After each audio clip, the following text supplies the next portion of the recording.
Hello guys, welcome to my channel. আবারও চলে এসেছি তোমাদের সাথে একটা নিউ মিনি ব্লগ শেয়ার করতে।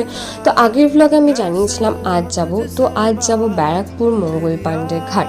সেই মতো বাসে উঠে পড়েছে অ্যান্ড প্রায় 45 মিনিট জার্নি করার পর অ্যাট লাস্ট আমি পৌঁছে গেলাম অ্যান্ড আইসক্রিম খেতে খেতে টিকিট কেটে ঢুকে পড়লাম। দেখতেই পাচ্ছ কি সুন্দর জায়গাটা, আর আমরা যেহেতু বিকেল বিকেল টাইমে গেছিলাম তো জায়গাটা আরও সুন্দর লাগছিলো।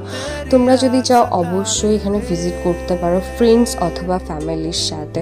দেখতেই পাচ্ছ কি সুন্দর চারপাশটা সাজানো, একটা সময় কাটানোর মতো পারফেক্ট জায়গা। তোমরা চাইলে এর পাশে একটা ক্যাফে টাইপও খুলেছে, ওখানেও আসতে পারো। আমরা ওখানে যাইনি, তো অ্যাট লাস্ট ওখান থেকে বেরিয়ে পড়লাম অ্যান্ড আমাদের বারাসাত পাইনের এসে একটা ক্যাফেতে ঢুকে ওখানে চা খেলাম, স্যান্ডউইচ খেলাম, চাউমিন খেলাম। তো এইভাবেই সন্ধেটা কাটিয়ে আমরা চলে আসলাম। আসার পর পুদিনার শরবত খেতে খেতে চলে আসলাম। তোমাদের যদি ব্লগটা ভালো লেগে থাকে অবশ্যই সাবস্ক্রাইব করে দেবো। টাটা।